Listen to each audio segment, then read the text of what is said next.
নিজের পছন্দ মতো বিবাহ করা জরুরি নাকি পরিবারের পছন্দ মতো করা জরুরি? যদি নিজের পছন্দ মতো করি সেক্ষেত্রে বাবা মার পছন্দ না হলে করণীয় কি? ভাইরা, বিয়ে শাদী একজন ছেলে হোক আর মেয়ে হোক তার জীবন সঙ্গী সঙ্গীর নির্বাচন ক্ষেত্রে তার সিদ্ধান্তই চূড়ান্ত।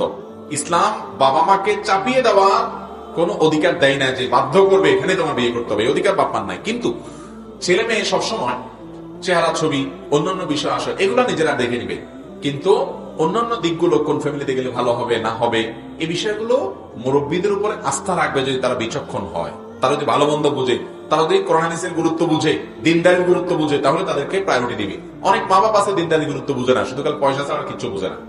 তাহলে সেক্ষেত্রে ওই মা বাপের কথাকে পাত্তা দিবে না। পাত্তা দিবে না বলতে দিনদারিকে গুরুত্ব দিবে, বাবা মাকে ম্যানেজ করার চেষ্টা করবে। ম্যানেজ করতে না পারলে বিনয়ের সাথে বলবে যে বাবা আমি দিনদারিতে কোনো স্যাক্রিফাইস করবো না, ধার্মিক ছেলে ছাড়া ধার্মিক মেয়ে ছাড়া বিয়ে করবো না, এটা তাকে জানাই দিবে। কারণ নবী সাল্লাল্লাহু আলাইহি ওয়াসাল্লাম বলেছেন ফাসল বিজাতিদ দ্বীন, ধার্মিক মেয়ে বিয়ে করে তোমরা জেতার চেষ্টা করো, বিয়েতে তোমরা সফল কাম হওয়ার চেষ্টা করো। সেজন্য সেটা করতে হবে, কিন্তু বাবা মাকে সন্তুষ্ট করে নিতে পারলে ভালো হয়।